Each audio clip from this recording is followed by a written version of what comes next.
Hello students, कैसे हैं आप सब? कैसी चल रही है आप लोग की प्रिपरेशन?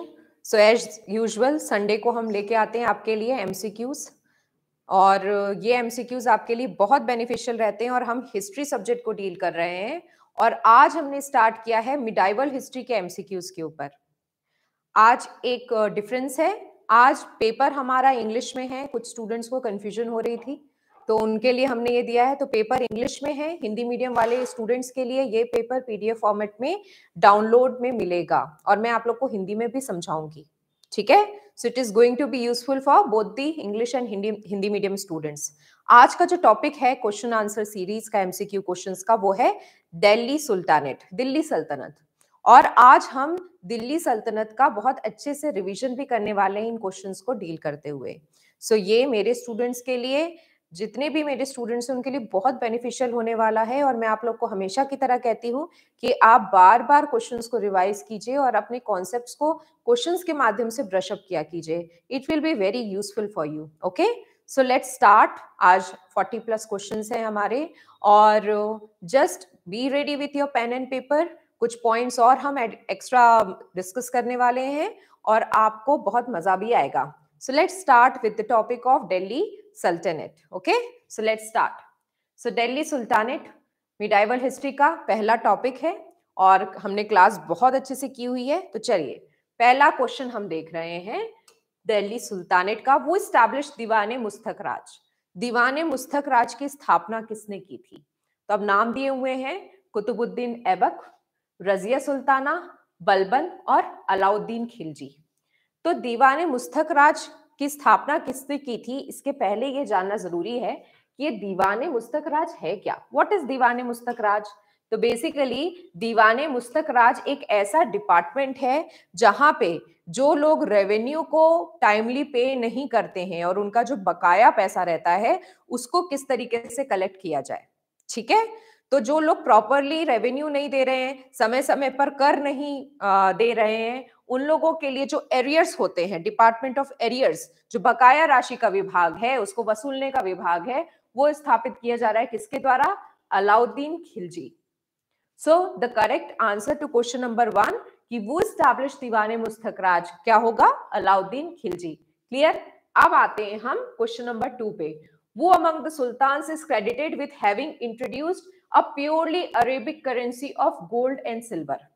तो क्या बोल रहा है कि ऐसा कौन सा सुल्तान है जिसने प्योर करेंसी, कहीं ना कहीं अरेबिक करेंसी, जिसमें अरबी भाषा में कोई ना कोई चीजें अंकित है, तो गोल्ड के और सिल्वर के शुद्ध सिक्के चलवाए हैं। तो कौन कौन से शासक के नाम दिए हुए? इल्तुतमिश, बलबन, अलाउद्दीन खिलजी और मोहम्मद बिन तुगलक। तो सही आंसर क्या होगा?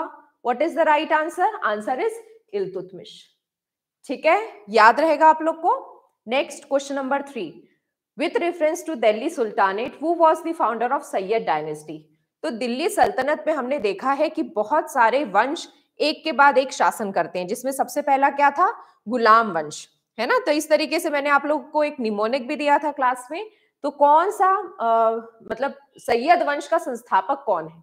तो कौन है सैयद वंश का संस्थापक? फैक्चुअल क्वेश्चन है, हमने क्लास में बहुत अच्छे से डील किया है। ऑप्शंस चारों देख लीजिए, खिज्र खान, मुबारक शाह, मोहम्मद शाह, अलाउद्दीन आलम शाह।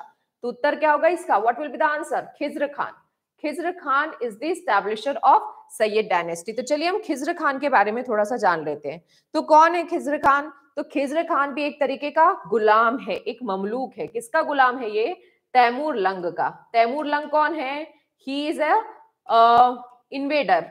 ये आतंक करता है, जगह जगह पे लूटपाट मचाता है। और इसने कब आक्रमण किया था? दिल्ली सल्तनत काल में भारतीय क्षेत्र पे 1398 सीई में, ठीक है?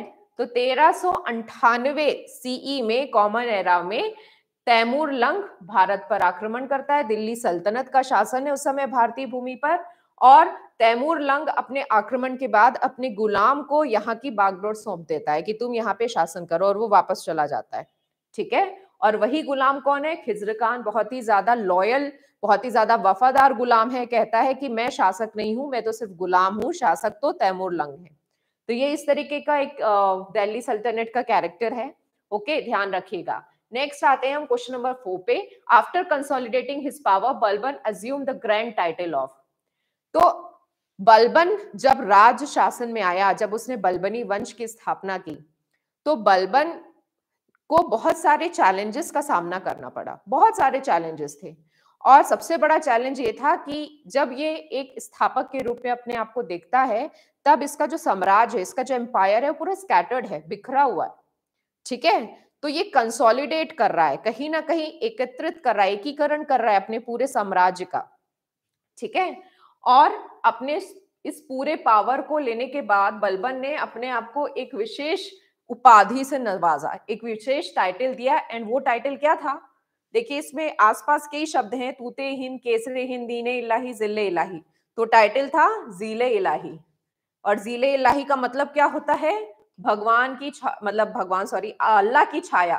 ठीक है, शेडो ऑफ अल्लाह। ये सब इस्लामिक शासक हैं। और ये ऐसा क्यों कर रहा है? ताकि साइकोलॉजिकल एस्पेक्ट से ये लोगों पर ये चीज इंपोज कर सके कि ये स्वयं अल्लाह की परछाई है और लोग इसके सामने इजिली बो डाउन करें। ठीक है, तो ये जिले इलाही बुला रहा है खुद को। ओके, याद रहेगा आप लोग को। Next, which Turkish general destroyed the universities of Nalanda and Vikramshila? तो देखिए, नालंदा विश्वविद्यालय और विक्रमशिला विश्वविद्यालय, नालंदा कहाँ है? Where is Nalanda? बताइएगा आप मुझे। मैंने बहुत अच्छे से क्लास में बताया, विक्रमशिला के बारे में भी मैंने बहुत अच्छे से बताया, पाल डायनेस्टी के बारे में जब मैं आप लोग को पढ़ा रही थी, तो जरूर मुझे बताइएगा। तो नालंदा विश्वविद्यालय और विक्रमशिला विश्वविद्यालय, they were very famous when it comes to the education aspect. देश विदेश से लोग यहाँ आते थे और अध्ययन किया करते थे बौद्ध धर्म के विषय में जानकारी लेने के लिए। तो बहुत सारे ट्रैवलर्स, बहुत सारे यात्रीगण यहाँ आए हैं और वो बहुत बड़े बड़े स्कॉलर्स भी हुआ करते थे। ठीक है, लेकिन नालंदा और विक्रमशिला विश्वविद्यालय को पूर्णतः नष्ट कर दिया था इस व्यक्ति ने। और यही पूछा जा रहा है कि किसने किया था ये काम। तो the name is the very infamous Bakhtiyar Khilji. ये भी चाहता था, आक्रमण करता था, लूटपाट मचाता था। ठीक है, तो बख्तियार खिलजी ही वो व्यक्ति है जिसने नालंदा और विक्रमशिला विश्वविद्यालय को नष्ट किया है। ओके, नेक्स्ट आते हैं क्वेश्चन नंबर 6 में। During the reign of Alauddin Khilji who were the amils? Alauddin Khilji के शासनकाल में आमिल्स कौन थे? ठीक है, पहला देखिए, एक के बाद हम एक ऑप्शंस पढ़ते हैं। Local landlords at village level, government agents to collect land revenue, Khurasani and Multani traders of food grains, Banjaras who carried the food grains from villages to towns। तो देखिए डी और सी तो आपको काफी रिलेवेंट लग रहा होगा। नेक्स्ट क्या है? Government agents to collect land revenue और local landlords at village level. तो कुछ आइडिया आप लोग को? तो करेक्ट आंसर क्या होगा इसका? Local landlords at village level. ठीक है, तो आमीलों के ऊपर ये बहुत ज्यादा डिपेंडेंट नहीं रहना चाहता था अलाउद्दीन खिलजी, बल्कि इसने क्या किया था, हर जगह अपना नियंत्रण स्थापित करने के लिए बहुत सारे दीवान स्थापित किए थे और वहां पे इसके एम्प्लॉयज रहते थे, सरकारी अफसरों के जैसे। Okay, so that is about Alauddin Khilji. Clear? समझ में आया आप लोग को? अब हम आते हैं नेक्स्ट सेट ऑफ क्वेश्चंस में। चलिए, क्वेश्चन नंबर 7। ठीक है, चलिए देखिए question number 7। Which sultan had a dispute with sufi saint Nizamuddin Auliya? तो कौन सा ऐसा सुल्तान था जिसका मतलब जिसका एक तरीके से डिस्प्यूट था, इन लोगों के बीच में कुछ चीजों के बीच में कॉन्फ्लिक्ट्स थे, थॉट प्रोसेस में, फिलॉसफीज, आइडियोलॉजीज में कॉन्फ्लिक्ट्स थे। निजामुद्दीन औलिया, ये वही निजामुद्दीन औलिया हैं जिनके नाम पर दिल्ली का हजरत निजामुद्दीन रेलवे स्टेशन, नाम सुना होगा आपने, है। ठीक है, तो कौन सा वो सुल्तान था? वो सुल्तान था, कौन था? ऑप्शंस देखिए पहले। जलालुद्दीन खिलजी, क्या ये था? नो। फिरोज शाह तुगलक भी नहीं था, मोहम्मद बिन तुगलक भी नहीं था, बल्कि कौन था? गियासुद्दीन तुगलक। तो ऐसा कहा जाता है कि गियासुद्दीन तुगलक जब वापस लौट रहा था, और गियासुद्दीन तुगलक ने जब कहा था, ये तुगलक वंश का संस्थापक है, is the establisher of Tughlaq dynasty, जब इसने कहा था कि मैं मतलब आपकी जान ले लूंगा, आई विल किल यू, ऐसा निजामुद्दीन औलिया को ये धमकी देता है, तब निजामुद्दीन औलिया कहते हैं कि आपके लिए दिल्ली दूर है, आप अपने दिल्ली राजधानी तक पहुंच नहीं पाएंगे, उनका मतलब ये होता है। एंड वाकई ये जब युद्ध करके लौटता होता है तो इसकी डेथ बंगाल के थोड़े देर पहले ही थोड़े से दूरी में इसकी डेथ हो जाती है। ओके, तो दिल्ली दूर है, ये जो प्रोवर्ब है ये यहीं से, इसी स्टोरी से आया है। ओके, ये एक सूफी संत थे और सूफीज्म की क्लास हमारी होनी है, ठीक है, तो इसके बारे में आप और जानेंगे। Clear? Next, which of the following are true? इनमें से कौन कौन सी चीजें, कौन से कथन सत्य हैं? पहला है, Balban did not go for fresh conquest, rather he concentrated on consolidation of the infant state at Delhi. ठीक है, तो क्या बोल रहा है ये कि बलबन जो है वो फ्रेश कॉन्टेस्ट की तरफ अलग अलग नए युद्ध नहीं प्रारंभ किया, बल्कि उसका पूरा फोकस क्या था कि इस बिखरे हुए साम्राज्य को एकत्रित किया जाए, इसका एकीकरण किया जाए। बिल्कुल सही बात है। Next, he set about a policy of liquidation of the 40 और 40 nobles। तो मजे की बात यह है कि बलबन खुद वो जो 40 आमिर्स थे, ठीक है ना, जिसे मैंने आपको बताया है चारधान के बारे में, राइट, एक ग्रुप ऑफ 40 नोबल्स राज दरबारी होते थे और 40 लोगों का ग्रुप होता, बलबन स्वयं इनमें से था। और बलबन ने खुद तख्ता पलट किया, तो बलबन को पता था कि कहां पे लूप होल्स हो सकते हैं। तो बलबन ने अपने शासन पर स्थापित होते ही सबसे पहला क्या काम किया था? He just liquidated this 40 of 40 nobles। ये जो 40 नोबल्स हैं, 40 राज दरबारी हैं, इसको उसने समाप्त किया था, क्योंकि वो खुद में ये थ्रेट नहीं महसूस करना चाहता था। ये बात भी सही है। Balban did not show any difference in matters of administration of justice between high and low. देखिए, इन शॉर्ट अगर आप इसको बोल लें तो ये स्टेटमेंट एक ग्रे स्टेटमेंट है। ओके, और लास्ट पॉइंट बोल रहा है ऑल ऑफ द अबव। ठीक है, तो देखिए, he definitely setup a policy of 40 और 40 नोबल्स, ये सारे काम कर रहा है बलबन, और all of the above option भी है। और अब क्या होता है ना कि जब आपके पास 4 ऑप्शंस होते हैं, ठीक है, जब आपके पास 4 ऑप्शंस हैं, तो कई बार आपको ना 2 सही स्टेटमेंट्स भी दिखेंगे, लगभग लगभग सही, लेकिन जो स्टेटमेंट ज्यादा इंपॉर्टेंट है, जो ज्यादा स्पेसिफाई कर रहा है उसके रूल को लेके, हमें उसको एक आंसर के रूप में सेलेक्ट करना है। तो इसलिए इसका आंसर क्या होगा, सही कौन सा है? तो बलबन की सबसे प्राथमिक नीति क्या थी? फ्रेश कॉन्क्वेस्ट नहीं करना और अपने पावर को कंसोलिडेट करना। ठीक है, और इसने कोई पॉलिसी नहीं लिक्विडेट की थी, इसने सीधे सीधे 40 नोबल्स के जो डिपार्टमेंट है उसको लिक्विडेट कर दिया था। तो इसका आंसर क्या होगा? ए। क्लियर? तो 8 का आंसर होगा ए। ठीक है, तो जरूरी नहीं है कि ऑल ऑफ द अबव है तो सबका answer all of the above ही हो। नेक्स्ट है question number 9, the king was freed from his people and they from the king, on whose death did Badauni comment on this? तो बदौनी एक writer है, एक लेखक है, और ये कह रहे हैं कि राजा को प्रजा से मुक्ति और प्रजा को राजा से मुक्ति मिल गई एक सुल्तान की मृत्यु पर। ठीक है, तो कहने का मतलब राजा कुछ इस तरीके का है जिसको उसकी प्रजा पसंद नहीं करती है, प्रजा वेट कर रही है कि वो राजा हटे। ठीक है, ये कहीं ना कहीं इसी तरफ इशारा कर रहा है। तो ऑफ कोर्स सी बात है, उस राजा की कई ऐसे प्रशासनिक निर्णय होंगे, कई ऐसे एडमिनिस्ट्रेटिव पॉलिसीज होंगी जो प्रजा के हित के लिए नहीं कारगर हुई होंगी, राइट, तो प्रजा हितैषी उसकी नीतियां नहीं रही होंगी। तो ऐसा कौन सा शासक आपको दिख रहा है? तो देखिए, पहला बलबन तो नहीं है, बलबन खुद इतना ज्यादा ऑटोक्रेटिक था कि कोई इस तरीके का स्टेटमेंट दे ही नहीं सकता था। नेक्स्ट, अलाउद्दीन खिलजी भी नहीं है, इसने कर प्रणाली पर, रेवेन्यू सिस्टम पे अच्छे काम किए हैं। Firoz Shah Tughlaq is also not there, ये बेचारा खुद ही परेशान था, ये आफ्टर इफेक्ट्स देख रहा था, इसके शासन में बहुत ज्यादा आंतरिक युद्ध और बाह्य युद्ध चल रहा था, बहुत सारे internal warfares and external warfares चल रहे थे। नेक्स्ट है मोहम्मद बिन तुगलक, तो yes, he is called as the mad king, ये पागल शासक के रूप में जाना जाता है, ये मैड सुल्तान के रूप में जाना जाता है। तो Mohammad bin Tughlaq is the person जिसके बारे में बदौनी ने ये कथन दिया है। So the correct answer is option C. Next question number 10, which of the dynasties ruled for the shortest period of time during the course of the Delhi Sultanate? तो कौन सी ऐसी डायनेस्टी है जिसने सबसे छोटे समय के लिए, सबसे कम काल के लिए शासन किया है? तो देखिए, मैंने ये चीज बहुत अच्छे से क्लास में बताई है, तो आंसर इज क्या? खिलजी डायनेस्टी। याद रहेगा आप लोग को? तो खिलजी वंश ऐसा वंश है जिसका कार्यकाल, जिसका टेन्योर, टर्म ऑफ रूलिंग जो है वो सबसे कम है, जब हम दिल्ली सुल्तानत के बारे में पढ़ते हैं तो। Okay, clear? नेक्स्ट है ये क्वेश्चन नंबर 11 में, who was the only converted Indian Muslim to become the head of the Delhi Sultanate? तो देखिए, इसमें नीचे 4 ऑप्शंस दिए हैं और ये पूछा जा रहा है कि कौन सा ऐसा था जो वास्तविकता में मुसलमान नहीं था बल्कि धर्म परिवर्तित किया गया था उसका, और फिर वो शासक बना, और यही कारण था जिस वजह से उसको अपनी राजगद्दी छोड़नी पड़ी, उसकी हत्या हो गई। ठीक है, तो ऐसा कौन सा शासक था? देखिए ऑप्शंस क्या क्या आ रहे हैं, कैकूबाद, नसरुद्दीन खुसरो शाह, मसूद शाह कैमूर। तो आंसर क्या है? नसरुद्दीन खुसरो शाह। ये चीज भी मैंने बहुत अच्छे से आप लोग को क्लास में पढ़ाई है जब हम खिलजी वंश के बारे में पढ़ रहे थे। तो नसरुद्दीन खुसरो शाह ही वो शासक है जिसको प्योरिटी ऑफ ब्लड, रक्त की शुद्धता के सिद्धांत के आधार पर ये इशू आया था कि वह अपना क्या नहीं बन सकता? शासक नहीं बन सकता। ठीक है, ज्यादा दिन तक उसको राजगद्दी पर नहीं बैठाया गया है। नेक्स्ट आते हैं हम क्वेश्चन नंबर 12 पे। वो एबॉलिश द इक्ता सिस्टम। तो इक्ता सिस्टम को किसने समाप्त किया? तो ऑप्शंस क्या है? कुतुबुद्दीन ऐबक, बलबन, इल्तुतमिश, अलाउद्दीन खिलजी। तो इसका आंसर क्या होगा? अलाउद्दीन खिलजी।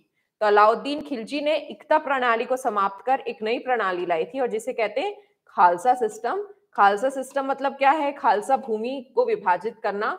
जितनी भी कृषि भूमि है, जितनी भी एग्रीकल्चर लैंड है, उसके उसके यील्ड के आधार पर कि वो कितना उत्पादन कर रही है उसके आधार पर खालसा भूमि की संज्ञा दी जाती थी और उसी के आधार पर कर वसूला जाता था, based on the quality and area of the land.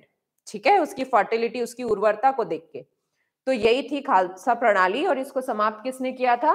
Alauddin Khilji ने इक्ता सिस्टम को समाप्त करके खालसा सिस्टम को लाया था। इक्ता सिस्टम क्या होता है? जितनी भी प्रशासकीय भूमि है, जो भी साम्राज्य की जमीन है, उसको अलग अलग इक्तों में डिवाइड किया जाएगा। Iqta is the fundamental unit. Okay, तो इक्तेदारी सिस्टम में इक्ता फंडामेंटल यूनिट होती है जिसमें जो मिलिट्री, पुलिसमैन, ये सब जो थोड़े से पावरफुल पोस्ट वाले होते हैं, उनको ये रिस्पॉन्सिबिलिटी सौंपी जाती है कि भाई ये आपकी भूमि है। जैसे हम लीज पर देते हैं ना प्रॉपर्टीज को, बिल्कुल वैसे ही ये आपकी भूमि है, इससे कर वसूलना और वो कर भी आप तक प्राप्त होगा, ये सारी चीजें आपकी रिस्पॉन्सिबिलिटी है। ठीक है, तो इक्तेदारी सिस्टम कुतुबुद्दीन ऐबक के काल से शुरू की गई थी। ठीक है, और इक्तेदारी सिस्टम को खत्म करने वाला था अलाउद्दीन खिलजी और उसने खालसा सिस्टम की स्टार्ट किया था।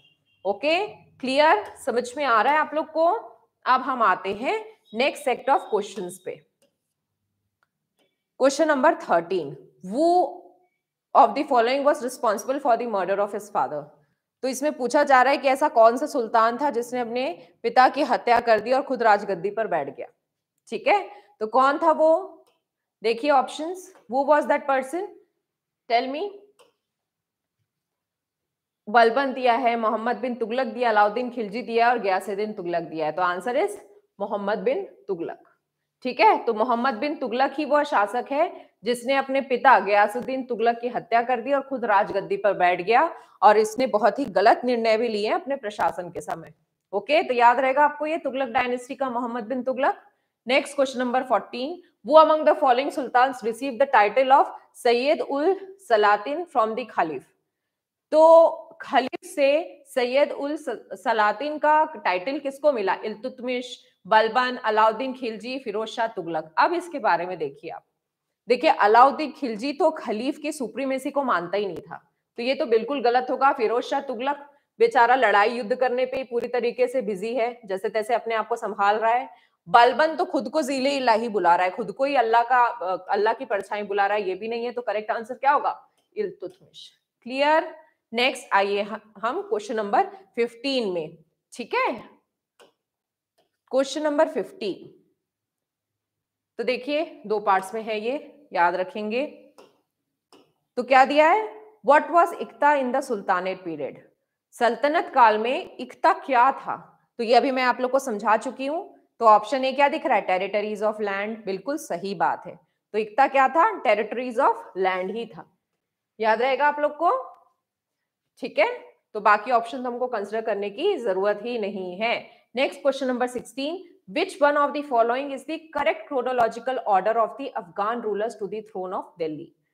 तो देखिए अफगान शासक एक वंश था दिल्ली सल्तनत काल में जो अफगानी शासकों का वंश था। बाकी सब क्या थे? तुर्की शासक थे, तुर्की गुलाम थे, तुर्की शासक थे, इनका ओरिजिन था टर्की। ओके, लेकिन ये कौन है? अफगानी शासक हैं। और कौन सा वंश है ये? लोधी डायनेस्टी। तो ये भी एक क्वेश्चन बन सकता है, मैंने क्लास में भी समझाया हुआ है कि Lodhi dynasty is the only Afghani dynasty during the Delhi सल्तनत पीरियड, जिसके बारे में हम लोग पढ़ते हैं कि दिल्ली सुल्तानेट में कौन सी अफगानी शासक है। तो यही पूछ रहा है, इसने क्लियर कर दिया कि अफगान रूलर्स का सही क्रोनोलॉजिकल ऑर्डर क्या है, कि कौन किसके समय पर आया। ठीक है, तो देखिए अलग अलग क्रोनोलॉजी दी हुई है। तो लोधी वंश में अगर आप जाएंगे तो सबसे पहला शासक कौन है? बहलोल लोधी, हम पढ़ चुके हैं। दूसरा कौन है? सिकंदर लोधी, ठीक है। और तीसरा कौन है? इब्राहिम लोधी। तो इस कंडीशन से अगर आप बोलेंगे तो option C is the correct answer. याद रहेगा आप लोग को, ठीक है। तो चलिए अब हम नेक्स्ट क्वेश्चन से डील करते हैं, क्वेश्चन नंबर 17।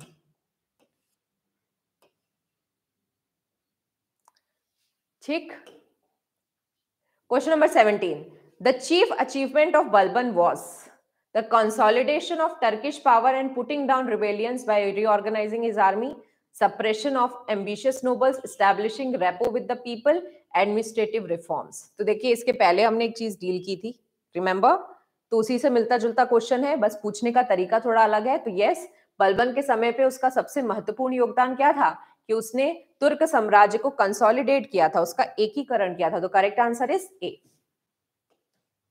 ठीक, next question number 18, which of the following is wrongly matched. कौन सी चीज इसमें गलत तरीके से मैच्ड है पूछ रहा है। तो कुतुब मीनार, कुतुब मीनार का निर्माण कौन करा रहा है? कुतुबुद्दीन ऐबक एंड इल्तुतमिश। तो कुतुबुद्दीन ऐबक ने किसके याद में कुतुब मीनार का निर्माण कराया था? किसके याद पे बताइए? एक संत थे जिनको ये मानता था, मैंने क्लास में चीज बताई है, योर वर्क टेल मी, ठीक है। फिर नेक्स्ट आ रहा है 2.5 दिन का झोपड़ा, इब्राहिम लोदी। क्या ये सही है? This is the wrong answer. 2.5 दिन का झोपड़ा इब्राहिम लोधी नहीं, ये लोधी वंश के समय का नहीं है ये, ठीक है। तो ये किस समय का है? ये गुलाम वंश के समय का है। तो 2.5 दिन का झोपड़ा इब्राहिम लोधी नहीं निर्मित करा रहा है, बल्कि गुलाम वंश के द्वारा ये निर्मित कराया जा रहा है। फिर अलाई दरवाजा, तो अलाई दरवाजा यस अलाउद्दीन खिलजी ने ही करवाया है। फिर रेड पैलेस भी बलबन ने ही कराया है। ओके, तो 2.5 दिन का झोपड़ा वाला ऑप्शन जो है वो गलत है। तो 18 का आंसर क्या होगा? बी। क्लियर। नेक्स्ट आते हैं क्वेश्चन नंबर 19 में, consider the following statements on the reform of Alauddin Khilji.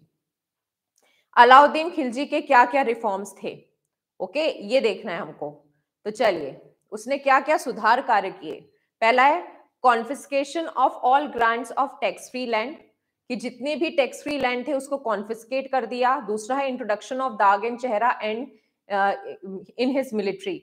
दाग एंड चेहरा प्रथा अलाउद्दीन खिलजी ने यस स्टार्ट की थी, जिसमें हर एक घोड़े को जो इसके आर्मी में रहता था उसको दागा जाता था आइडेंटिफिकेशन के लिए। और चेहरे सिस्टम में जैसे आज की डेट में आईडी कार्ड होते हैं ना, बिल्कुल चेहरे सिस्टम में जो उस समय के अलग अलग सैनिक थे उनके पूरे हुलिया का वर्णन होता था, चेहरा या हुलिया सिस्टम। ओके, ये भी बिल्कुल सही है। Abolition of iqtas of big nobles and military commanders, ठीक है। Abolition of iqtas of big nobles and military commanders ऐसा नहीं है, उसने पूरी तरीके से इक्तेदारी सिस्टम को समाप्त कर दिया था, ठीक है। ऐसा नहीं था कि सिर्फ जो बड़े नोबल्स और मिलिट्री कमांडर्स है उनका, नो, उसने ऐसा नहीं किया था, पूरी तरीके से उसने इक्तेदारी सिस्टम को ही समाप्त कर दिया था। Banning the sale of liquor and drugs, ये भी सही है, उसने लिकर एंड ड्रग्स के बैन को बिल्कुल बैन करा दिया था, मतलब बैन बंद करा दिया था। Which of the following is are correct? तो 1, 2 एंड 4 मुझे सही दिख रहे हैं, तो देख लीजिए भाई 1, 2 एंड 4 किस ऑप्शन में है? सी में। तो करेक्ट आंसर क्या होगा क्वेश्चन नंबर 19 का? सी। नेक्स्ट, वो among the following is known as Lakh Bakhsh in the Delhi sultanate. तो देखिए इसे लाख बख्श बोला जाता है क्योंकि ये बहुत ज्यादा क्या करता था? What he used to do? He used to do a lot of charity. तो किसको कहा जाता है लाख बख्श? दिल्ली सल्तनत में, मैंने क्लास में बहुत अच्छे से बताया हुआ है। कुतुबुद्दीन ऐबक, इल्तुतमिश, अलाउद्दीन खलजी, गयासुद्दीन बलबन, इसकी चैरिटी के लिए। तो आंसर इज कुतुबुद्दीन ऐबक, ठीक है। नेक्स्ट,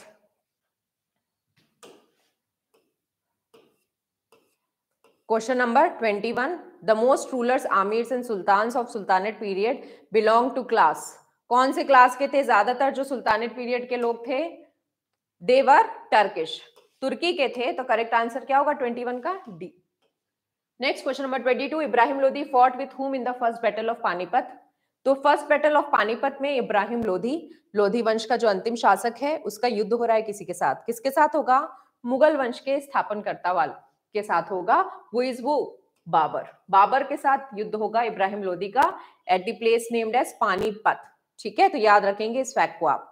वो appointed Ibn Battuta as a जज। तो इब्न बतूता को एज अ जज किसने अपॉइंट किया था? तो इब्न बतूता कौन था? किसी को idea? Who was Ibn Battuta? Ibn Battuta was actually Morocco से आया हुआ एक ट्रेवलर, ठीक है। तो मोरक्को से आया हुआ एक ट्रेवलर था इब्न बतूता, और इसमें ऑप्शन दिए हुए हैं कि भाई इब्न बतूता को एक जज के रूप में किसने अपॉइंट किया था? कुतुबुद्दीन ऐबक था क्या? नो। ठीक है, इसका आंसर मैं पूछूंगी आपसे, जलाउद्दीन फिरोज खिलजी था क्या? Again no. गियासुद्दीन तुगलक था क्या? नो। तो आंसर क्या होगा? Option C. ठीक है, Mohammad bin Tughlaq. Tarikh e Firoz Shahi was written by, Tarikh e Firoz Shahi कौन लिख रहे हैं? अल उतबी, बर्नी एंड आफिफ, रूमी या अमीर खुसरो? कौन लिख रहे हैं? कोई idea? Tell me. Question number 24 आप बताने वाले हैं मुझे। तारीख फिरोज शाही, मैंने बहुत अच्छे से ये चीज बताई है क्लास में। Question number 24, I want the answer. Next comes question number 25, the first silver tanka of Delhi sultanate was issued by, किसने किया था भाई सबसे पहले टांका का दिल्ली सल्तनत में इशूइंग? इल्तुतमिश ने। राइट, पढ़ चुके हैं हम लोग। Which one of the following represented the royal secretariat during the sultanate period? तो कौन सा इसमें डिपार्टमेंट आपको रॉयल सेक्रेटेरिएट के बारे में बोल रहा है? दीवाने अर्ज, दीवाने विजारत, दीवाने बरीद, दीवाने इंशा। तो करेक्ट आंसर क्या होगा? दीवाने इंशा। ठीक है, दीवाने अर्ज, दीवाने विजारत, दीवाने बरीद नहीं है, इन सब का एक्सप्लेनेशन मैं दे चुकी हूँ। तो दीवाने इंशा जो था वो रॉयल सेक्रेटेरिएट को भी बताता था और कहीं ना कहीं कम्युनिकेशन डिपार्टमेंट को भी बताता था। क्लियर, याद रहेगा आप लोग को? ठीक है, तो चलिए अब हम लोग नेक्स्ट सेट ऑफ क्वेश्चंस पे आते हैं। Question number 27, Balban fail to expand his territories because of. तो बलबन जो है वो अपनी टेरिटरीज को एक्सपैंड नहीं कर पाया। हम लोग अभी बैक टू बैक 2 एमसीक्यू से डील कर रहे हैं कि बलबन सिर्फ कंसोलिडेट कर रहा था अपने पूरे एम्पायर को, अपने पूरे साम्राज्य का एकीकरण करने पे लगा हुआ था। तो ये क्यों नहीं एक्सपैंड कर पाया? कारण क्या था इसका? तो पहला है नॉन कॉपरेशन ऑफ नोबल्स, तो नहीं, इसको खुद ही नहीं चाहिए था कॉपरेशन, ये गलत ऑप्शन है। फिर resistance of the Rajput, not relevant.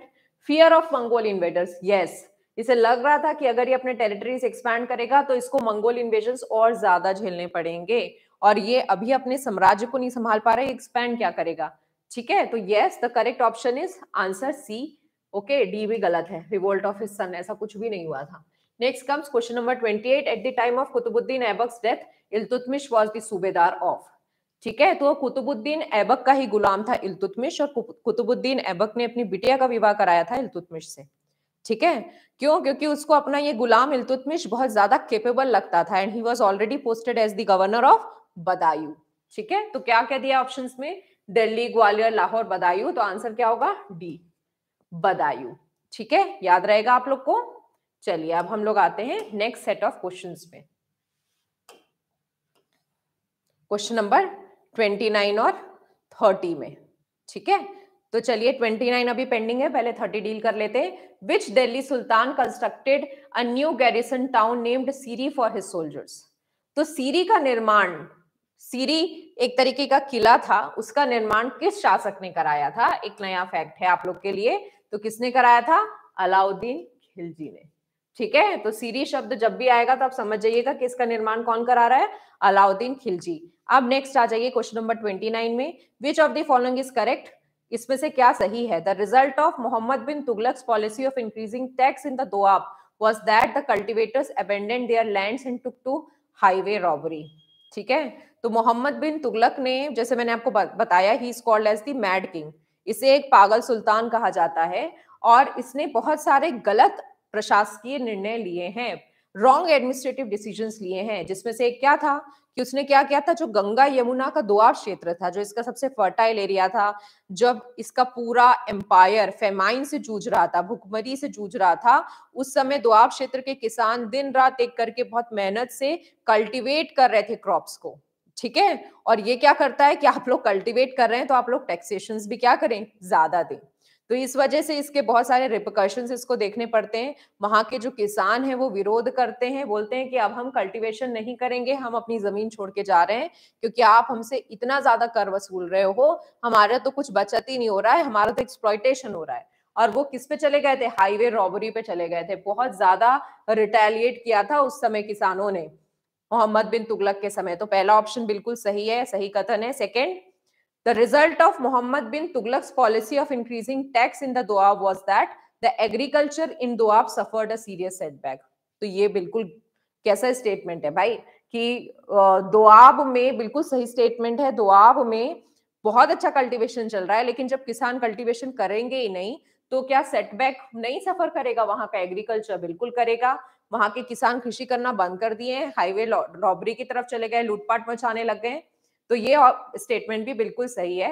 The next statement, the result of Mohammad bin Tughlaq's policy of increasing tax in the Doab was that the sultan became very unpopular with the people. बिल्कुल सही बात है, लोग बहुत परेशान हो गए थे मोहम्मद बिन तुगलक के इस तरीके के गैर जिम्मेदाराना और फ्लक्चुएटिंग डिसीजंस की वजह से। तो option C is also right, Mohammad bin Tughlaq became very infamous, बहुत कुख्यात हो गया था ये अपने गलत प्रशासकीय निर्णयों की वजह से। एंड ऑप्शन डी क्या कह रहा है? All of the above. तो yes, all of the above is the right answer. तो क्वेश्चन नंबर 29 का option D all of the above सही है। याद रहेगा आप लोग को? चलिए, ठीक है, तो ये ऑल ऑफ द अबव है, याद रखेंगे इस चीज को आप लोग। 29 का। अब आते हैं हम क्वेश्चन नंबर 31 में। देखिए स्टेटमेंट एसेशन रीजनिंग वाले आंसर्स बोल रहा है ये, ठीक है। तो read statement A and B and choose the correct option. तो स्टेटमेंट ए क्या बोल रहा है? Statement A, under Alauddin Khalji the state brought the assessment and collection of land revenue under its control. तो बिल्कुल सही बात है। जो अलाउद्दीन खिलजी है ना, वो एक ऐसा सिस्टम डेवलप कर रहा है, खालसा सिस्टम जिसमें कहते हैं, जिसमें जो किसान है वो अपनी जमीन की उर्वरता और अपनी जमीन की साइज के आधार पर क्या कर रहे हैं? सीधे सीधे टैक्स पे कर रहे हैं। किसके ट्रेजरी पे? सुल्तान के ट्रेजरी पे, मतलब अलाउद्दीन खलजी के ट्रेजरी पे। बिल्कुल सही स्टेटमेंट है। स्टेटमेंट बी क्या बोल रहा है?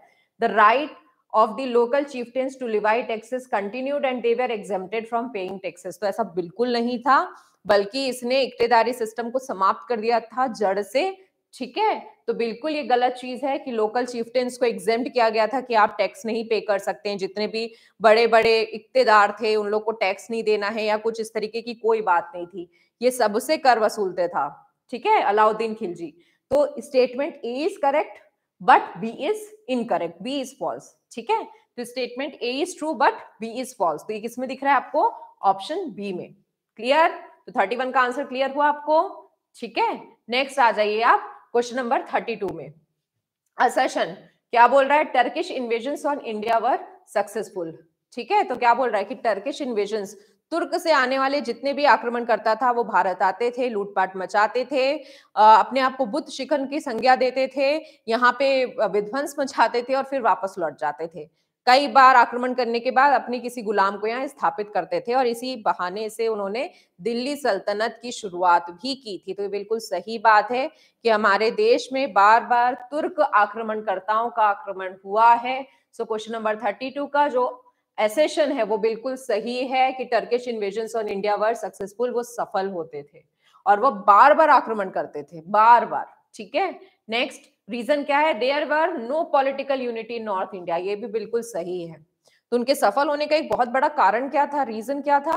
कि पूरा जो उत्तरी भारत का क्षेत्र था, जितना भी नॉर्दर्न एरिया था, वहां पे बहुत सारे लोकल किंगडम्स थे, राजपूत रूलर्स थे अपने अपने एरियाज पे, बट उनके बीच में यूनिटी नहीं थी, उनका कोई एक सिंगल लीडर नहीं था, उनके बहुत सारे डिफरेंसेस होते थे और इस डिफरेंसेस का फायदा उठाया थर्ड पार्टी ने, which is the Turkish invaders. और उन्होंने क्या किया? उन्होंने भारत पर लूटपाट मचाकर यहाँ पे दिल्ली सल्तनत की शुरुआत भी की।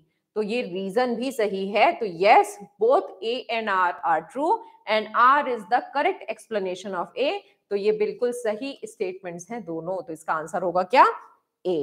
क्लियर? चलिए अब हम आते हैं क्वेश्चन नंबर 33 में। अमीर Khusro was a famous poet. अमीर इन द कोर्ट ऑफ, तो अमीर खुसरो को क्या कहा जाता है? तूते हिंद। उर्दू के बहुत बड़े विद्वान थे ये। उर्दू का जन्म हिंदी भाषा, खड़ी हिंदी और अरबी भाषा के मिश्रण से हुआ है। भारतीय भूमि को इसका क्रेडिट जाता है, ठीक है। तो अमीर खुसरो किसके शासनकाल में थे? तो he was during the rule of Alauddin Khilji. Okay, तो इल्तुतमिश इज रॉन्ग, अकबर बिल्कुल भी गलत है, इब्राहिम लोधी भी नहीं है। तो करेक्ट आंसर सी होगा, अलाउद्दीन खिलजी। ओके, नेक्स्ट आ जाइए आप।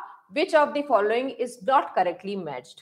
तो देखिए मैं इस तरीके के क्वेश्चंस जैसा आपको पता है जानबूझ के देती हूँ, क्योंकि इन क्वेश्चंस में आपको फैक्ट्स भी याद हो जाते हैं और ऐसे क्वेश्चंस पूछे जा सकते हैं। क्यों? क्योंकि ये कॉमन टॉपिक्स हैं मिडाइवल हिस्ट्री का, आर्ट एंड कल्चर का भी, ठीक है, तो इस तरीके के क्वेश्चंस आप हर तरीके के सिविल सर्विसेज एग्जामिनेशन में एक्सपेक्ट कर सकते हैं, तो ध्यान रखिए। तो क्या बोल रहा है कि किसने कौन सी बुक लिखी है, एक तरफ बुक्स का नाम लिखा है, किताबों का नाम लिखा है, और एक तरफ उनके लेखक, उनके राइटर्स का नाम लिखा है कि कौन उनके ऑथर्स है। क्लियर? तो पहला है तबाक़त नाजरी, तो क्या लिखा है, मिनहाजुल सिराज जुजानी, बिल्कुल सही ऑप्शन है। तबाक़त नाजरी के लेखक मिनहाजुल सिराज ही है। ओके, तो ऑप्शन ए इज राइट। एक फैक्ट याद हो गया आपको। दूसरा, तारीके फिरोज शाही शम्स सिराज अफीफ, ये भी बिल्कुल सही है। तारीके फिरोज शाही शम्स सिराज अफीफ ने ही लिखी है। सी लिखा है तुगलकनामा इब्न बतूता, तो देखिए तुगलकनामा के लेखक इब्न बतूता नहीं है। इब्न बतूता जैसे मैंने बताया ही इज अ ट्रेवलर, ये अपना एक ट्रेवल लॉग लिखेंगे, मोरक्को से आ रहे हैं, ये तुगलकनामा नहीं लिखेंगे, बल्कि तुगलकनामा के लेखक कौन होंगे, अमीर खुसरो। ठीक है, तो Tughlaqnama is not written by Ibn Battuta, तो ये ऑप्शन गलत है। तो ये नॉट करेक्टली मैच पूछ रहा है, इसमें गलत क्या है पूछ रहा है, तो ऑप्शन सी ही क्या होगा, सही आंसर होगा। डी हुमायूंनामा गुलबदन बेगम, यस, हुमायूंनामा की जो लेखक है वो गुलबदन बेगम ही है। ओके, तो correct answer is C. Clear? Next आ जाइए आप क्वेश्चन नंबर 35 पे। कंसिडर द फॉलोइंग स्टेटमेंट्स, निम्नलिखित कथनों पर विचार करें। In the revenue administration of Delhi sultanate, the incharge of revenue collection was known as amirs. The iqta system of sultans of Delhi was an ancient indigenous system. तो पहला बोल रहे हैं कि रेवेन्यू एडमिनिस्ट्रेशन जो था दिल्ली सुल्तानेट का, दिल्ली सल्तनत काल के समय जो कर वसूलने की प्रणाली थी, उसमें जितने भी इंचार्ज थे उनको आमिल बुलाया जाता था। बुलाया जाता था क्या, सही है कि नहीं, बताइए। सही है। The iqta system of sultans of Delhi was an ancient indigenous system, तो नहीं जी, इंडिजिनस एंशिएंट सिस्टम नहीं था, भारत में पहले से नहीं था, बल्कि सुल्तानों ने लेके आया था।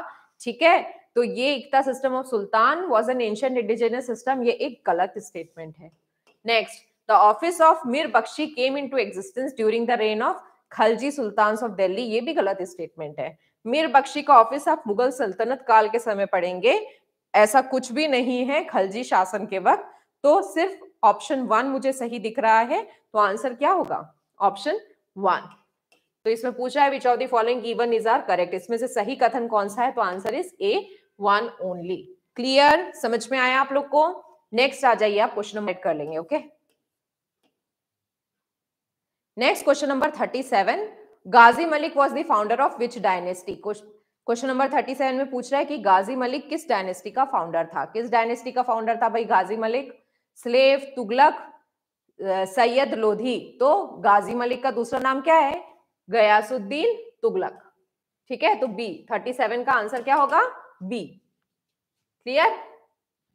तो क्वेश्चन नंबर 37 का आंसर होगा बी, इस चीज का ध्यान रख लें आप। Next question number 38, which of the following is not correctly matched. कौन सा करेक्टली मैच नहीं है। 570 AD बर्थ ऑफ हजरत मोहम्मद, बिल्कुल सही है। 632 AD डेथ ऑफ हजरत मोहम्मद, ये भी सही है। मैंने आप लोग को हिजरी संवत के वक्त ये चीज बताई थी। 711 to 172 AD first muslim invasion India by Mohammad bin Qasim, ये भी सही है। 999 to 1027 AD plunder by Mohammad Ghori, ये ऑप्शन गलत है ना, तो option D is wrong. Plunder कब हुआ है, 1100s में, आपने पढ़ा होगा, याद कीजिए, मैंने बताया था 1100s में हुआ ये मोहम्मद घोरी का प्लंडर। ओके, याद कीजिए, I ask you. Next question number 39, which of the following is not correctly matched. कौन सा करेक्टली मैच नहीं है। 1175 AD first invasion by Mohammad Ghori, ठीक है, तो लीजिए आपको आपके क्वेश्चन का आंसर मिल गया। 1178 AD first defeat of Mohammad Ghori by Bhima of Gujarat, ये भी सही है। Next 1191 AD first battle of Tarain, yes, Tarain का पहला युद्ध 1191 AD में हो रहा है। फिर 1192 AD में थर्ड बैटल ऑफ तराइन बोल रहा है, ये गलत है। ठीक है, तो सेकेंड बैटल ऑफ तराइन हो रहा है 1192 में, ना कि थर्ड बैटल। कौन सा हो रहा है, सेकेंड बैटल, तो ऑप्शन डी इज रॉन्ग, है ना। तो इसलिए इसका आंसर क्या होगा, नॉट करेक्टली मैच पूछ रहा है, आंसर वुड बी डी। 39 का 40, in which order did the following dynasties rule Delhi. क्रम बताना है हमको डायनेस्टीज का। सेलेक्ट द करेक्ट आंसर्स, देखिए क्या है क्रम, खलजी, सैयद, लोधी, स्लेव। क्या है करेक्ट क्रम, 4 सबसे पहले तो स्लेव डायनेस्टी आई, ठीक है, फिर उसके बाद खलजी डायनेस्टी आती है, फिर उसके बाद आती है कौन सी, सैयद डायनेस्टी, एंड लास्ट में कौन सी आ रही है, लोधी डायनेस्टी। तो क्या हो गया, 4 1 3 2 किसमें है, डी में है। तो 40 का सही आंसर क्या होगा, डी। नेक्स्ट क्वेश्चन नंबर 41 क्या बोल रहा है, चलिए हम इसको देख लेते हैं।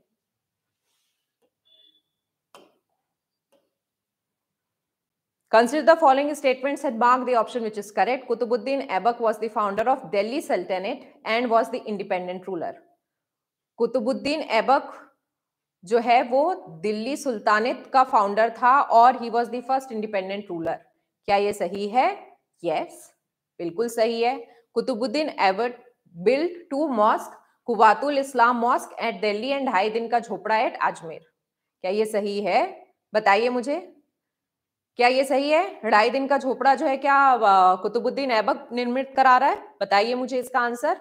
Next question number 3, Qutbuddin Aibak laid the foundation of Qutub Minar after the name of Sufi saint Khwaja Bakhtiyar Khilji. तो यस 3 भी सही है, 1 भी सही है, ठीक है, 2 is not the right answer. तो करेक्ट आंसर क्या होगा, 1 एंड 3। क्लियर, तो आंसर क्या होगा 41 का, 1 and 3। Next question number 42, which of the following indicates taxes levied on the land product. अब इसमें ना लैंड टैक्स की बात की जा रही है, भूमि करों की बात की जा रही है। कौन कौन से भूमि कर है, खराज भी एक भूमि कर है, उश्र भी एक भूमि कर है, मुक्ताई भी एक भूमि कर है, लेकिन खम्स जो है एक धार्मिक कर है। इसमें यह कहा जाता है कि जितने भी मुसलमान हैं उनको अपने अगर उनका एक्सेस अर्निंग हो रहा है तो उनको उसका कम से कम 20% हिस्सा जो है धार्मिक कार्यों के लिए डोनेट करना है, that is called as khams. उस टैक्स को रिलीजियस टैक्स है, ठीक है। तो 1 3 and 4 this is the right answer. तो A is the correct answer. तो ये थी आज हमारी MCQ based series medieval history की। बहुत सारे नए नए फैक्ट्स हैं और इस चीज को बार बार रिवाइज कीजिए ताकि आप इस चीज को अच्छे से मेमोराइज कर पाए। किसी भी तरीके के डाउट्स में you can always ask, comment section पे भी पूछ सकते हैं, क्लास आके भी पूछ सकते हैं, कॉल करके भी पूछ सकते हैं। ओके, नेक्स्ट क्लास में हम फर्दर मिडाइवल हिस्ट्री के एमसीक्यूज डील करेंगे और मेरा प्रयास यही है कि आप लोगों की हिस्ट्री की पूरी तैयारी यहीं पे करा दी जाए। Okay, clear, thank you so much.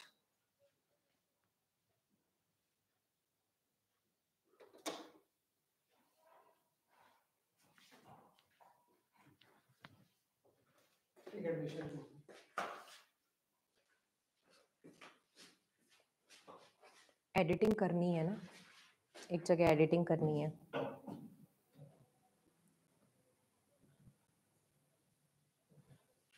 Edit